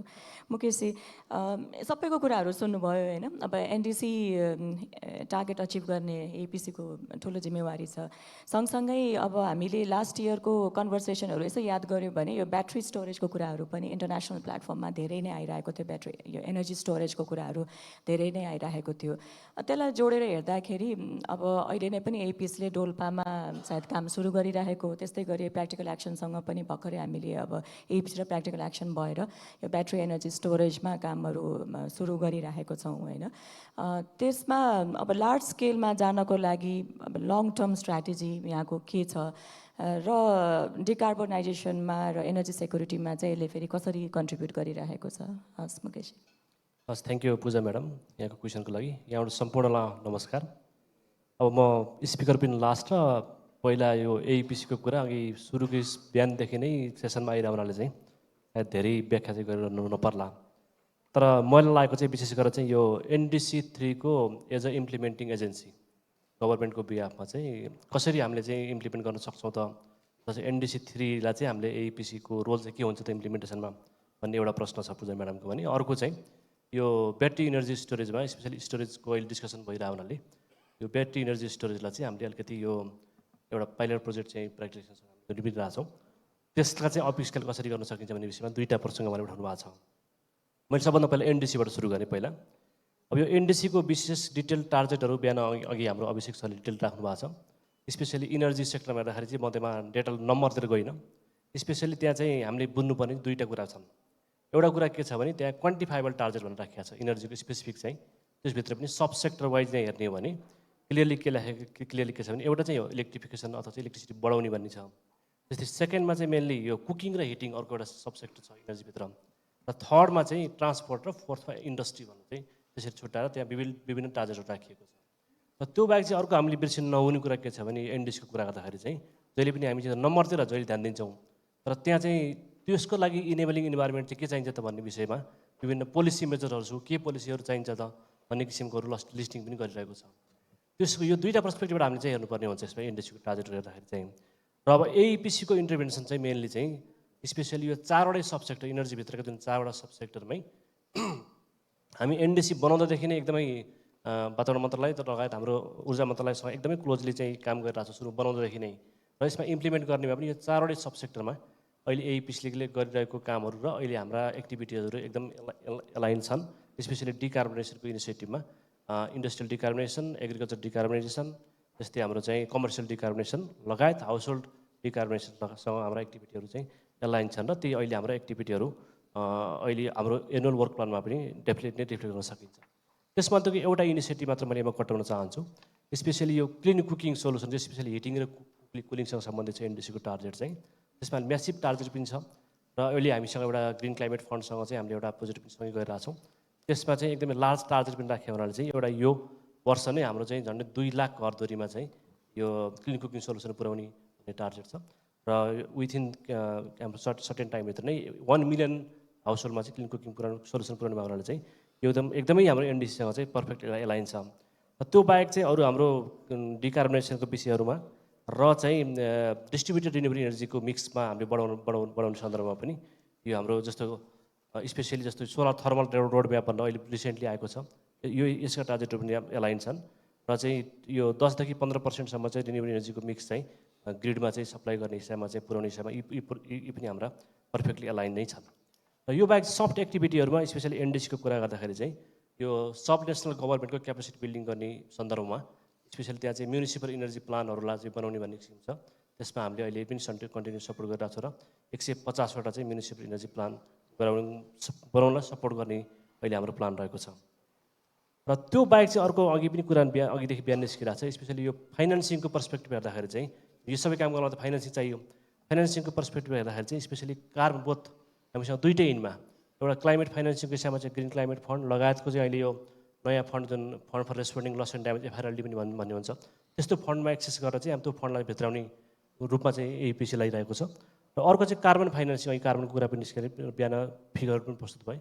कार्बन फाइनेन्सिङबाट प्राप्त आम्दानीलाई पनि हामीले यो डिकार्बोनाइजेसन र यो एनडिसीको टार्गेटलाई इम्प्लिमेन्ट गर्ने सिलसिलामा चाहिँ हाम्रो एक्टिभिटीहरू चाहिँ एलाइन छन्। मोटामोटी अहिले हाम्रो एनडिसीमा भएको एलाइनलाई मैले यति पनि राखेँ अहिले चाहिँ। र अर्को म्याडमले सोध्नुभएको चाहिँ स्पेसली यो ब्याट्री इनर्जी स्टोरेजको विषयहरूलाई चाहिँ हामीले कसरी अप्लिकेसन गर्न सकिन्छ र त्यो प्रोजेक्टको बारेमा अलिकति थोरै राख्न चाहन्छु सर्टकरीमा। यो एउटा प्रोजेक्ट चाहिँ वास्तवमा यो अहिले ग्रिप्स भन्ने एउटा प्रोजेक्टको नाम छ। यो चाहिँ grid resilience initiative, grid resilience through intelligent photovoltaic and storage भन्ने प्रोजेक्ट छ। यसमा प्र्याक्टिकल एक्सन लगायत हाम्रो घाम पावर लगायतका हाम्रो पार्टनरहरूसँग एउटा यो 4 मेगावाट आवरको ब्याट्री स्टोरेज प्लान्ट हो। यो चाहिँ जस्तो एइपिसीको सन्दर्भमा कसरी जोडिन्छ भने हामीले ब्याट्री स्टोरेजमा चाहिँ यो मात्र यो चाहिँ नयाँ चाहिँ गरेको छैन। वास्तवमा चाहिँ हामीले पहिला एइपिसीको इन्टरभेन्सन चाहिँ हाम्रो जगन्नाथ तीर्थ सर हुनुहुन्छ, उहाँले सानो हाम्रो सोलर होम सिस्टमको टुकी मारादेखि आखिर त्यो चाहिँ ब्याट्री स्टोरेज नै हो। त्यो चाहिँ सानो टुकी माराको 10 किलोवाट आवरको ब्याट्रीदेखि हामी अहिले अपस्केल हुँदै गएर मिनी ग्रिडतिर अपस्केल जस्तो उहाँले कुरा गर्नुभयो। के अरे यो डोल्पातिर भनेको चाहिँ सोलर मिनी ग्रिड थ्रुको चाहिँ ब्याट्री स्टोरेज हामीले काम गऱ्यौँ। र त्यसलाई पनि अलिकति अपस्केलिङ गरेर चाहिँ अलिकति ग्रिडलाई चाहिँ रेजिलियन्ट बनाउनको लागि चाहिँ सपोर्ट गर्ने हिसाबले चाहिँ एउटा ग्रिप्स भन्ने जुन प्रोजेक्ट परिकल्पना गरेको छ। यसको मेन कन्सेप्ट चाहिँ कस्तो छ भने चाहिँ यो चाहिँ सोलर जस्तो सोलर पनि अलिकति हाम्रो यो सिजनल खालको चाहिँ भेरिएसन आउने इन्डस्ट्रीहरूलाई चाहिँ डेडिकेटेड लोडहरू अथवा यहाँको क्रिटिकल लोडहरू चाहिँ सञ्चालन गर्ने इभन सोलर रुफटप राख्दा पनि समस्या भइरहेको सन्दर्भमा चाहिँ यो ब्याट्री ब्याकअप चाहिँ ठुलो लार्ज स्केलको चाहिँ 4 मेगावाट आवरको क्यापेसिटीको चाहिँ एउटा ब्याट्री ब्याकअप चाहिँ एउटा यो त्यहाँ चाहिँ सोलरलाई पनि इन्टिग्रेट गर्ने र एक्जिस्टिङ चाहिँ ग्रिडलाई पनि इन्टिग्रेट गर्ने हिसाबले चाहिँ यस्तो किसिमको चाहिँ यो एउटा काइन्ड अफ पाइलटै भनौँ न, यो चाहिँ पाइलट इनिसिएटिभको रूपमा चाहिँ आएको छ। यसलाई मैले कसरी लिङ्क गर्न खोजेको छु भने जस्तो यो अहिले जुन बिहान हामी छलफल गऱ्यौँ सस्टेनेबिलिटी च्यालेन्ज फन्डका विभिन्न एचिभमेन्ट या विभिन्न फिगरहरू अघि हाम्रो सरले प्रेजेन्ट गर्नुभयो। आजभन्दा 5 वर्ष 4 वर्ष अगाडि चाहिँ यदि सोलर रुफटपतिरको कुरा त्यो सिचुएसन ठ्याक्कै त्यही अवस्थामा थियो। अहिले त्यतिखेर चाहिँ यो सोलर रुफटप फिजिबल हुन्छ र भन्ने प्रश्न त्यो सबै हामी सामु खडा थियौँ। अहिले यो ब्याट्री ब्याङ्कको ठुलो लार्ज स्केलको स्टोरेजको अहिलेको हाम्रो डिस्कसन चाहिँ अहिले त्यो लेभलमा छ अहिले यहाँ चाहिँ। तर यो चाहिँ अब डाउन द अब नेक्स्ट 5 इयर्सतिर हेर्दाखेरि अथवा नेक्स्ट 4 इयर्सतिर हेर्दाखेरि चाहिँ यसले डेफिनेटली चाहिँ यो मार्केट लिन्छ जस्तो लाग्छ। यसको यो प्रोजेक्टको यसको सक्सेस, यसको फिजिबिलिटी, यसबाट आउने आउटपुटलाई डेफिनेटली यसलाई चाहिँ हामीले चाहिँ सस्टेनेबिलिटी च्यालेन्ज फन्ड अथवा त्यस्तै किसिमको चाहिँ इनोभेटिभ फाइनेन्सिङ मोडलमा प्राइभेट सेक्टर लेड हुने गरेर चाहिँ अप स्केल गर्न सकिने चाहिँ अब आजै चाहिँ होइन, सायद मेरो विचारमा डाउन द स्केल यसको फ्युचर भएको एरिया हो र अब यो प्रोजेक्टको सक्सेसको आधारमा चाहिँ यसलाई हामीले थप अप स्केल विभिन्न यो फाइनेन्सियल इन्स्ट्रुमेन्ट्सहरू चाहिँ थ्रु चाहिँ अप स्केल गर्ने चाहिँ हाम्रो सोच रहेको मैले अहिले यति नै राखेँ। Thank you. हस्, धेरै धेरै धन्यवाद मुकेशजी। अब म अर्को राउन्ड त डेफिनेटली जाँदिनँ, अब अडियन्स क्वेसन नै हेरिरहेको छु। ग्रीष्माजी, एउटा यो प्रेमजीलाई धेरै प्रश्न आएको छ। प्रेमजीले धेरै प्रश्न त्यहाँनिर अघि राखि पनि सक्नुभयो, तर स्टिल कार्बनमा चाहिँ धेरै इन्ट्रेस्ट छ भन्ने पनि लाग्यो मलाई। तर स्टिल ग्रीष्माजीलाई चाहिँ any idea or interest for investment in Budhi Gandaki storage hydro power project भन्ने छ। Do you want to answer? अलिकति आन्सर गरिदिनुहोस् न त, आइरहेको छ प्रश्न। यस्तो हाम्रो पार्टनरसिपको गभर्मेन्टसँगको मोडालिटी चाहिँ नेपाल सरकारको रिक्वेस्टमा उहाँहरूले कुन प्रायोरिटाइज गर्नुहुन्छ र कुन प्रोजेक्टमा कुन डेभलपमेन्ट पार्टनर या कुन फाइनेन्सिङ एभेल गर्न चाहनुहुन्छ त्यो अनुसार चाहिँ फाइनेन्सिङ हुन्छ। अहिले हाम्रो नेपाल सरकारसँग ऊर्जा मन्त्रालय, अर्थ मन्त्रालयसँग भइरहेको छलफल र उहाँहरूका हाम्रो आएको रिक्वेस्टमा चाहिँ दुधकोशी जलाशययुक्त आयोजना त्यो चाहिँ त्यसको लागि रिक्वेस्ट र त्यससँग नै काम अगाडि बढिरहेको छ।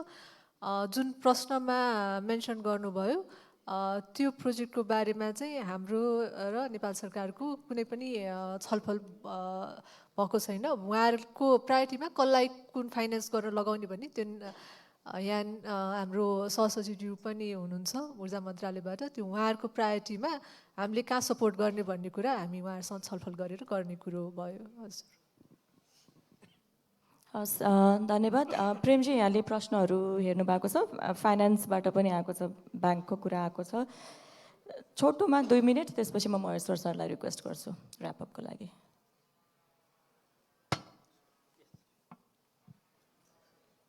हस्, धन्यवाद। एकदम इन्ट्रेस्ट भएको देखिन्छ कार्बन प्रोजेक्टमा। विशेष गरी यो पहिलो एउटा क्वेसन आएको चाहिँ यो बायोग्यास र युटिलाइजेसन अफ यो हाम्रो एग्रिकल्चर रेसिड्यूको कुरा छ। यो हामीले प्रोजेक्ट गर्न सक्छौँ, ओभियसली फिजिबल छ।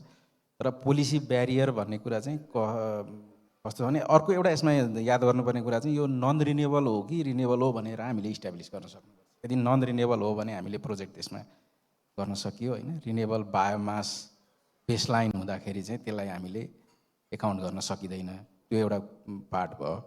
अर्को चाहिँ यो ब्याङ्किङ सेक्टरबाट आएको रहेछ। विशेष गरी कार्बन मार्केटमा हामी इन्टर गर्नु पऱ्यो भने कस्ट कति लाग्छ र टाइम कति लाग्छ भन्ने कुराहरू आएछ। त्यो कस्ट टाइम भन्ने ठ्याक्कै यति भन्दा पनि यो चाहिँ प्रोजेक्ट साइकल हेरेर हुन्छ। र अर्को चाहिँ टेक्नोलोजी प्रमोसन कस्तो छ भनेर त्यसले कति टाइम लिन्छ म्याच्युरिटी हुनलाई भन्ने हुन्छ। अब अहिले यहाँ डिटेल भन्ने टाइम त छैन प्रोजेक्ट साइकल प्रोसिड्युर, तर कुनै समयमा हाम्रो यस्तै भेटघाट हुँदाखेरि हामीले गर्न पाइयो भने के हो त प्रोजेक्ट साइकल कस्तो हुन्छ भनेर हेरियो भने कति लाग्ने रहेछ, कस्टिङ कति आउँदो रहेछ भन्ने कुराहरू त्यसमा थाहा हुन्छ। यो 2टा क्वेसन चाहिँ मैले देखेँ। तर एउटा इन्ट्रेस्टिङ क्वेसन मुकेश सरको भन्छ, म छ्यासै अलिकति त्यसमा कार्बनकै कुरा रहेछ। जस्तो बायोग्यासको केसमा चाहिँ हामीले सिन्थेटिक फर्टिलाइजरलाई इन्टिग्रेट गर्न सकिन्छ कि सकिँदैन भन्ने छ। एकदम सकिन्छ। त्यसमा त अझै हामीले त्यो मिथेन एभोइडेन्स फ्रम म्यानर म्यानेजमेन्ट भन्ने कुरा चाहिँ इन्टिग्रेटै गरेका छैनौँ अहिले हाउस होल्ड बायोग्यासमा। त्यो पनि त्यसको एप्लाइड मेथोडोलोजी छ, त्यो पनि इन्टिग्रेट गरेर गर्न सकिन्छ। र अर्को सिन्थेटिक यो फर्टिलाइजरको केसमा चाहिँ एप्रुभ मेथोडोलोजी नै चाहिँ छैन, तर त्यसमा चाहिँ हामीले मेथोडोलोजी डेभलप गरेर एप्रुभ गराउन सकिन्छ रजिस्ट्रीहरूबाट। हामीले त्यसको बेसलाइन इस्टाब्लिस गराउन सक्यौँ। यो सिन्थेटिक फर्टिलाइजर हामीले प्रोडक्सन र युज गर्दाखेरि कति हुन्छ भन्ने देखाउन सक्यौँ भने त्यो पनि गर्न मिल्छ। हस्, हस् हस्, धन्यवाद प्रेम सर।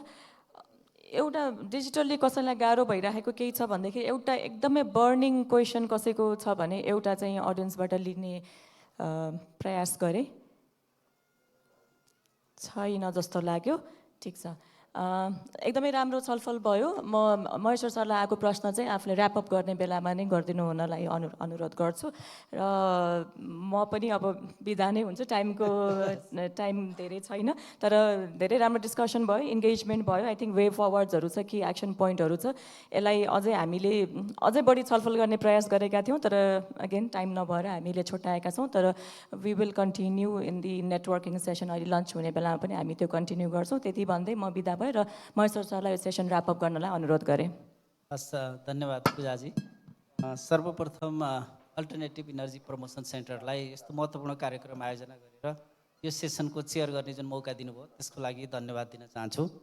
हाम्रो यहाँ हेर्नुभयो भने हामी 7-8 जना साथीहरू छौँ। मैले सरस्वती हेर्दाखेरि कस्तो इन्ट्रेस्टिङ पाएँ भने अभिषेक यादव उहाँ चाहिँ क्लाइमेट एनालाइटिक्स भन्ने इन्टरनेसनल संस्थामा रिप्रेजेन्ट गर्नुहुन्छ। एनडिसीसँग मसँग धेरै क्लोजली काम गरेको व्यक्तित्व हो र उहाँले नेपालको नेसनल टार्गेटहरू के छ र त्यसमा पार्टिकुलर इनर्जी के छ, इनर्जीमा हाइड्रो पावरको अंश कति छ, 2030सम्म कति छ, 35सम्म कति छ। यहाँले हेर्नुभयो भने 28,500 बाई 2035, त्योमध्ये 14,000 हामी 30सम्म उत्पादन गर्छौँ। त्यसपछि त्यसको कन्डिसनल र अनकन्डिसनल फाइनेन्सिङ बाटो अनि नेपाल सरकारले कति बियर गर्छ। क्लियरली नेपाल सरकारले टार्गेट फिक्स गर्नमा नेपाल सरकार प्रष्ट छ भन्ने कुरा प्रष्ट छ। अझ त्यसमा पनि म एउटा कुरा विनम्रतापूर्वक के भन्न चाहन्छु भने यो कुनै टार्गेट एनडिसीमा टपक्क टिपेर ल्याएको होइन। यो चाहिँ ऊर्जा मन्त्रालयले महिनौँ लगाएर छलफल गरेर हामी यति उत्पादन गर्न सक्छौँ भनेर ऊर्जा मन्त्रालयको कन्फिडेन्समा तयार गरिएको टार्गेटलाई एनडिसीमा जस्ताको तस्तै ल्याइएको छ। बाँकी यहाँ चाहिँ जति पनि प्रेजेन्टेटर साथीहरू हुनुहुन्छ, ग्रीष्माजीले जुन एउटा एडिबीको हिसाबले, अब त्यो एडिबी भनेको एसिया पेसिफिक रिजनका 49 अराउन्ड कन्ट्रीहरू र त्यसमा नेपाल जस्तो, चाइना र इन्डिया जस्तो लार्जेस्ट इकोनोमीहरूको बिचमा रहेकोमा इनर्जीको कति भ्यालु छ। मलाई लाग्छ एडिबीको हकमा त ग्रीष्माजी हामी अझ बसेर छलफल गरेर नेपालको पोटेन्सियल हाइड्रो पावर, यसको पोटेन्सियल मार्केट र एउटा इलेक्ट्रिसिटीको इन युजमा जानु पर्यो भन्ने शब्दहरू यहाँ बिचबिचमा आएको छ र बिहानको चाहिँ ओपनिङ सेसनमा पनि आएको छ। त्यो पाटोमा अलि म्याक्रो स्केलमा हामी भारतमा कसरी जाने, बङ्गलादेशमा कसरी जाने, अनि त्योभन्दा बियोन्ड कसरी जाने हामीले उत्पादन गरेको बिजुली भन्ने कुरामा हामीले अझ म्याक्रो स्केलमा छलफल गर्नुपर्छ भन्ने चाहिँ लाग्छ। यहाँले एकदम राम्रो आइडिया दिनुभएको छ। त्यसपछि युनिसेफको साथीले एउटा उहाँ चाहिँ चिल्ड्रेन र एजुकेसन र एउटा चाहिँ भनौँ न यो सेक्युरिटीको पर्सपेक्टिभ हेर्ने व्यक्तित्व भएको नाताले पनि र त्यो संस्थाको प्रतिनिधि भएको हुनाले पनि इनर्जीसँग जोडेर जुन हामीलाई एउटा सुझावहरू दिनुभएको छ त्यो एकदमै सराहनीय र इन्साइटफुल छ भन्ने चाहिँ लाग्छ। त्यस्तै विद्याजीले वास्तवमा हाम्रो एनडिसीमा म तपाईँलाई भन्छु यही मञ्चमा हामीले मे 16मा एनडिसी लन्च गरेका हौँ। त्यति बेला हामीलाई सगरमाथा संवादको उद्घाटनको दिन जसरी नै ल्याउने भन्ने हिसाबले हामीले टार्गेट गऱ्यौँ। त्यसमा त एनडिसीमा कमी कमजोरी छैनन् भनेर चाहिँ म भन्दिनँ, तर जुन टार्गेट गरेर नेपाल जस्तो डेभलपिङ कन्ट्रीमा एउटा समय सीमा तोकेर हामी यसरी ल्याउँछौँ भनेर हामीले जुन ल्यायौँ, जुन एनडिसीमा जुन टार्गेट तोकेका छौँ, त्यो चाहिँ तपाईँले कम्पेयर हाम्रो नेपालको क्षमता, इन्टरनेसनल क्षमता हेर्नुभयो भने हामीले ठिक काम गरेका थियौँ र राइट काम गऱ्यौँ भन्ने चाहिँ हामीलाई लाग्छ। त्यो कन्फिडेन्स चाहिँ छ। तर यसको अर्थ यो होइन कि हाम्रो एनडिसीमा कमी कमजोरी छैन भन्ने चाहिँ छैन। डेफिनेटली यो 5-5 वर्षमा चेन्ज गर्ने एउटा लिभिङ डकुमेन्ट हो। यो नेपाल सरकारले अन्तर्राष्ट्रिय समुदायसँग गरेको कमिटमेन्ट हो। यो कमिटमेन्टलाई पुरा गर्नको लागि हामी प्रतिबद्ध छौँ। जहाँसम्म यहाँले चाहिँ बायो इनर्जीको सेक्टरको, एग्रिकल्चर र फरेस्ट्रीको टार्गेटहरूलाई ल्याउन पाएको भए त्यो सेक्टरबाट पनि अझ बढी केही इन्हान्सहरू अथवा इनर्जीको सेक्टरमा काम गर्न सक्छ भन्नुभएको छ। त्यो चाहिँ म एप्रिसिएट गर्छु र आउँदा दिनहरूमा त्यो हामी छलफल गरेर अगाडि बढौँला। अब जहाँसम्म प्रेमजीले चाहिँ अब उहाँ वास्तवमा यो कार्बन फाइनेन्स सम्बन्धमा एउटा इन्टरनेसनल विज्ञ र एउटा विद्वान हो। मैले जति बेला मलाई हँसिलो पर्छ प्रेमजीलाई बोलाएर सोध्छु भनेपछि उहाँ त्यो लेभलमा छ। तर यद्यपि उहाँ र मेरो एउटा अन्डरस्ट्यान्डिङ के छ भने कार्बन व्यवहार नेपालको लागि एउटा सुरुवाती अवस्थामा छौँ। Just like a elementary school student we need a number of carbon financing literacy classes. मसँग यति धेरै साथीहरू आउनुहुन्छ एकदम हुटुटी छ कार्बन व्यवहार गर्न, तर थोरै बुझेको छ, कन्फिडेन्स धेरै हाई छ, त्यसको सुरुदेखि अन्त्यसम्मको प्रक्रिया बुझेको छैन, त्यसको मेजरमेन्ट कसरी गरिन्छ, त्यसको रिपोर्टिङ कसरी गरिन्छ, भेरिफिकेसन कसरी गरिन्छ। मार्केटमा यो एउटा यस्तो व्यापार हो जहाँ चाहिँ बायर र सेलर त हुन्छन् तर बिचमा वस्तु हुँदैन। जब बायर र सेलरको बिचमा वस्तु हुँदैन भने त्यस्तो व्यापारमा higher degree of trust between buyer and seller कसरी डेभलप गर्छौँ, त्यसमा कानुनले कसरी इनेबलिङ इन्भाइरोमेन्ट गरिन्छ, पोलिटिकल स्टेबिलिटी कसरी चाहिन्छ, हाम्रो इन्टरनेसनल रिलेसन कसरी बनाउनुपर्छ, यस्ता यावत कुराहरूमा हामीले धेरै छलफल गर्न बाँकी छ। मलाई लाग्छ आउँदा दिनहरूमा त्यो गरौँला। तर प्रेमजीले जति कुरा भन्नुभएको छ त्यो वास्तवमा मेरो लागि पनि लेसन लर्न छ, हामी पछि गर्नेछौँ। त्यस्तै आरतीजीले पनि जुन कुरा भन्नुभएको छ पोलिसी इन्सेन्टिभ, उहाँले एकदम मैले एउटै शब्दमा गर्दाखेरि कार्बन व्यापार चाहिँ यो आफैमा नाफामुखी भए पनि सुरुवाती फेज भएको हुनाले बढीभन्दा बढी यसलाई चाहिँ सहजीकरण गरेर जानु पर्यो। यहाँ त्यही भएर हाम्रो महाशाखामा काम गर्ने सबै साथीहरू आज पनि केही सिकिन्छ भनेर हामीले सबैलाई बोलाएका पनि छौँ, हामी भाग पनि लिएका छौँ, हामी पनि सिक्दैछौँ र प्रचलित कानुनको फ्रेमभित्र रहेर बढीभन्दा बढी सरलीकृत हुँदै सहजीकरण गर्ने पक्षमा हामी छौँ। मैले हिजो मात्रै मेरो अफिसमा एकजना ग्रुप आउनुभएको थियो, मैले उहाँलाई भनेको थिएँ तपाईँले अहिलेको नियमावलीमा मिनिमम डकुमेन्ट पेस गर्नुहोस्, योभन्दा छिटो सहजीकरण गर्ने अर्को टिम आउँदैन। त्यो लेभलमा त्यति उत्सुकता साथ हामी गर्छौँ। तर मिनिमम अब एउटा राज्यको डकुमेन्टहरू प्रोसेसहरू त मिनिमम सबैले पालना गर्नु पऱ्यो। अब कहिलेकाहीँ हामीले अलि फेरि कस्तो गर्दा रहेछौँ भने छिटो जानुको नाममा अलिकति चाहिँ गाडीलाई यसरी कुदाउन चाहन्छौँ कि जुन चाहिँ मिनिमम ट्राफिक रुल्सहरू पनि नमानियोस्, अथवा त्यो हिसाबले होइन, एउटा प्रक्रियामा चाहिँ जानु पऱ्यो। तर हामी चाहिँ यसलाई सहयोग गर्न चाहिँ हामी चाहिँ एकदम लालायत छौँ। एक हिसाबले भन्दाखेरि अब मुकेशजीले जुन कुरो भन्नुभयो त्यसमा पनि म फुल्ली एग्री छु। अब इनर्जीलाई हाइएस्ट प्रायोरिटी दिएको कुरा मैले अगाडि नै भनिसकेँ। त्यसो भएको हुनाले इनर्जीभित्रका सब सेक्टरहरू र त्यहाँभित्र खेल्न सकिने र अन्तिममा इन्ड युजसम्म जाने कुराहरूमा चाहिँ हामी क्लियर भएर जानुपर्ने हुन्छ। र अन्त्यमा म चाहिँ अब के भन्न चाहन्छु भन्नुहुन्छ भने यो एनडिसीमा टेकेर हामीले जुन डिकार्बोनाइजेसन इनिसिएटिभ र यो कार्बन मार्केटमा जाँदैछौँ, यसमा अहिले नेपाल चाहिँ राजनीतिक रूपमा एकदम असजिलो अथवा एकदम भल्नरेबल पोजिसनबाट अगाडि गुज्रेको हुनाले हामी प्राइभेट सेक्टर, सरकारी गभर्मेन्टमा बस्ने अनि तिनै तहका सरकारी क्षेत्रहरू, नागरिक समाजको साथीहरू र कार्बन व्यापारमा हुने साथीहरूले कार्बन व्यापारमा खासै धेरै कम्पिटिटरको रूपमा भन्दा पनि एउटा कम्प्लिमेन्ट्री एप्रोचमा, लर्निङ बाई डुइङमा र एउटा अगाडि मलाई एकदमै मन परेको कुरा प्रेमजीको के थियो भने कुनै एउटा पाइलोटिङ गरेर जाउँ बरु, त्यो चाहिँ एपिसीले नै इनिसिएट गरोस् भनेर पनि भन्नुभयो उहाँले। हामी छिटोभन्दा छिटो जाउँ। मैले यो विनम्रतापूर्वक अनुरोध किन गर्छु भने तपाईँ हामी जतिसुकै यो सेक्टर वा त्यो सेक्टर, सरकारी वा गैर सरकारी, नागरिक समाज वा प्राइभेट सेक्टर भनेर रुलमा लिँदै गर्दा हाम्रा छिमेकी राष्ट्रहरू हामीभन्दा तीव्र गतिमा अगाडि बढिरहेको हुनाले भोलि ती छिमेकी राष्ट्रहरूसँग प्रतिस्पर्धा गर्न सक्ने शक्ति पर्टिकुलरली कार्बन व्यापारमा बनाउने हो भने हामीहरूको बिचमा एकदमै पोजिटिभ भाइब क्रिएट गर्ने गरी जाउँ। त्यो पोजिटिभ भाइब क्रिएट घरभित्र भयो भने बाहिर त्यो अटोमेटिकली हुन्छ। त्यसले विदेशी कार्बन व्यापार गर्ने कम्पनीहरू, कन्ट्रिजहरूलाई नेपालमा आउनको लागि एउटा सहजीकरण गर्छ। आजको छलफलले हामी सबैलाई एउटा सकारात्मक भाइब दिएर अगाडि बढ्नको लागि र नेपाल चाहिँ डिकार्बनाइजेसनको पाथ हुँदै 2045सम्ममा कार्बन शून्य कन्ट्रीको रूपमा घोषणा हुनेछ भन्ने आशा र अभिलाषाका साथ र अन्त्यमा यो कार्यक्रमलाई एकदम तोकिएको समयमा र एकदमै सिस्टमेटिक प्रोफेसनली सञ्चालन गर्नुभएकोमा पूजाजीलाई हार्दिक धन्यवाद दिँदै मेरो दुई शब्द पनि यहीँ टुङ्ग्याउँछु र यो सेसन यहीँ अन्त भएको घोषणा पनि गर्दछु। हस्, धन्यवाद।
उहाँहरू सम्पूर्णलाई टोकन अफ एप्रिसिएसनले सम्मान गर्नुहुनेछ। म मेरा सहकर्मी मित्रहरूलाई टोकन अफ एप्रिसिएसन ल्याइदिनु हुन म हार्दिक अनुरोध गर्दछु। टोकन अफ एप्रिसिएसन आउँदैछ, एकैछिन है म्याम।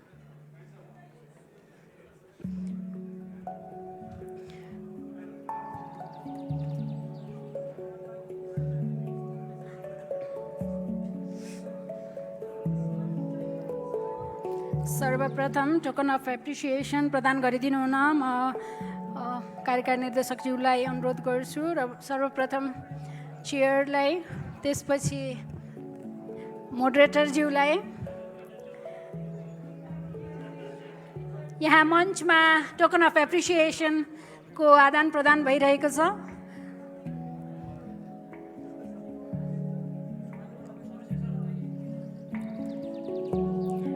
प्रेजेन्टर अभिषेक सरलाई टोकन अफ एप्रिसिएसनले सम्मान गरिराखिएको छ। यसै गरी प्यानलिस्टहरूलाई पनि यहाँको सम्मानको लागि टोकन अफ एप्रिसिएसन प्रदान भइरहेको छ।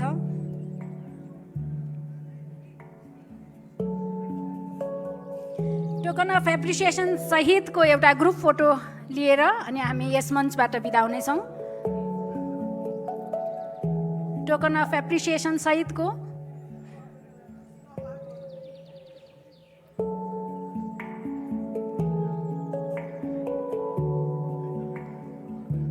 हामी ग्रिनरीमा लम्किँदैछौँ, त्यसैले टोकन अफ एप्रिसिएसन पनि एउटा सिम्बल अफ ग्रिनरी। अब एउटा ग्रुप फोटो लिन्छौँ हामी।